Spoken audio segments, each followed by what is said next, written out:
at some stage, there is a good chance that your little one is going to bite someone. It might be you, a sibling, or a friend. But the way you respond when that bite happens can make a huge difference on whether or not it continues or whether you can bring the biting to an abrupt end. You can actually stop biting in its tracks if you respond early and the right way. And unfortunately, the right way isn't a natural response that we as parents have. In fact, our natural response actually encourages more biting. So in this video, I'm going to cover what you should do to reduce that biting.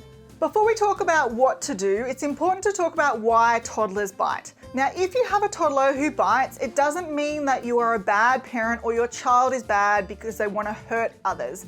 In fact, biting is completely normal behavior for toddlers, and really it shouldn't be that surprising when we think about the skills that our toddlers have.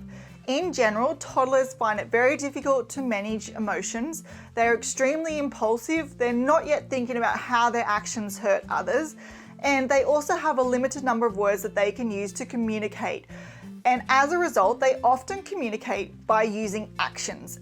And unfortunately, a really effective action that they can use is biting. When a toddler bites, they get an immediate response and attention from an adult or a peer, and they can instantly change their environment so they can get what they want or avoid doing what they don't want to do.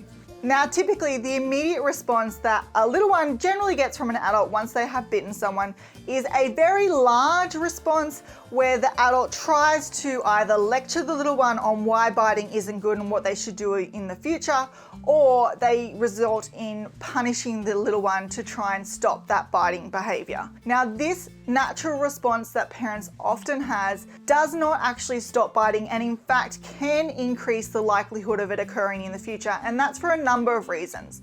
Firstly, when you have a big response to that behavior where you essentially stop whatever you are doing, you race over to the little one, get in their face, and then you raise your voice, use lots of animated facial expression and arm movements to tell them that what they've done is wrong.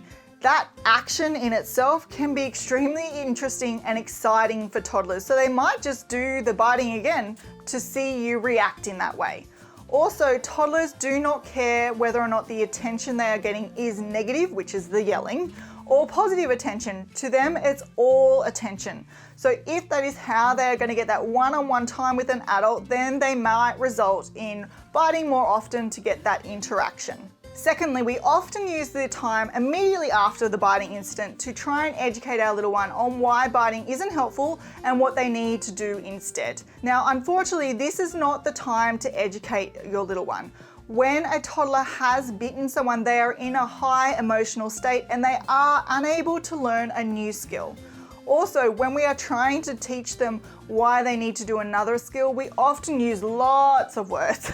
And toddlers just get confused when you're using so many words, when we really should be limiting how much we are talking to them in this heightened state. And lastly, using physical punishment, which might be biting the toddler so that they know what biting feels like, or hitting the individual, doesn't actually stop the biting behavior. In fact, what they've found is that by using physical punishment, it may stop the child from doing that behavior when you are present, but they haven't internalized why they shouldn't be doing that behavior or what other behavior they should use.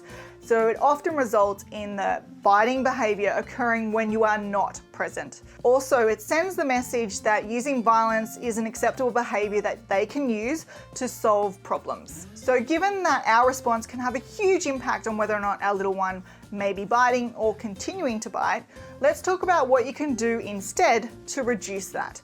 The very first thing that you want to do is when you see your toddler bite, you want to react immediately, but you want to stay calm.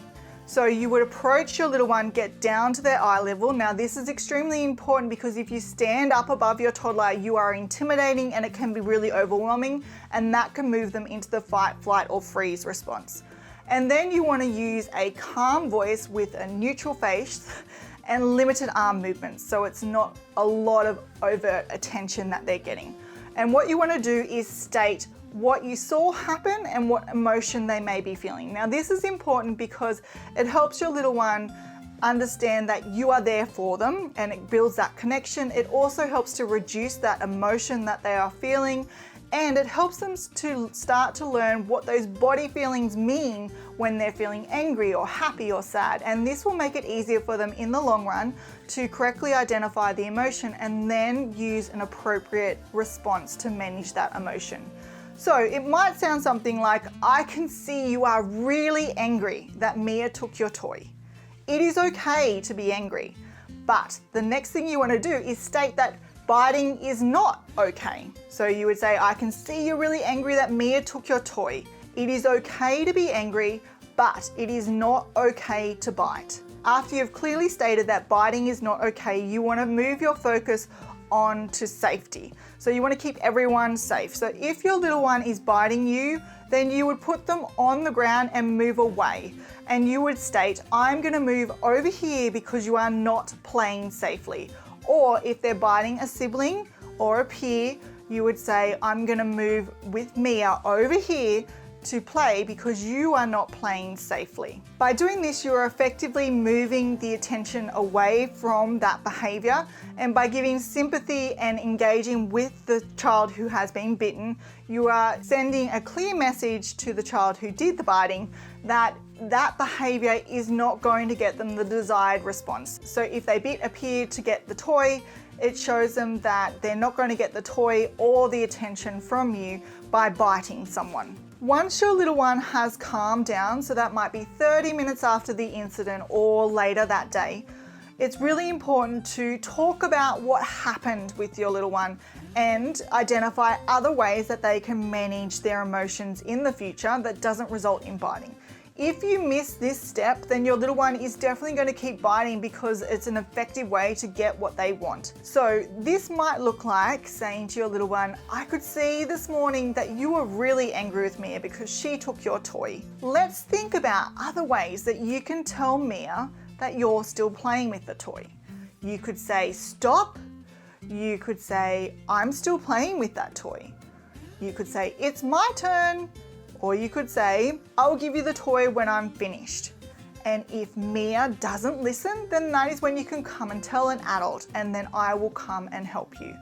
Then once you've gone through alternative options, I would then role play it with your little one. So I would get on the floor with them, and if it's around that sharing, I would sit on the floor with them, I'd pretend to play with them, and when they're playing with a toy, I would say, I'm going to pretend I'm Mia and I'm going to grab your toy. Let's practice what we've just said. So then you'd grab the toy and then you'd get your little one to say, stop, I'm still playing with that toy, or to practice the agreed upon strategy. Then when you see your little one using these skills throughout the day, you would obviously praise them. And this is really important, and you want that praise to be very specific. So if you see your little one playing with their sibling and they wait their turn, then I would say, Max, that is excellent waiting. I can see you're waiting until it's your turn to play with that toy. Or you might say, Max, you did really well at telling Mia to stop because you were still playing with that toy.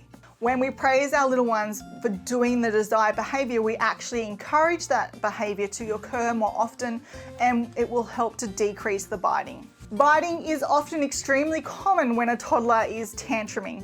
So one way to effectively stop biting is to prevent that tantrum from occurring in the first place. So make sure you check out this video where I talk about 10 ways that you can prevent tantrums from occurring and reduce that biting. Thanks for watching, and I'll see you next week where I'll share more parenting tips and tricks.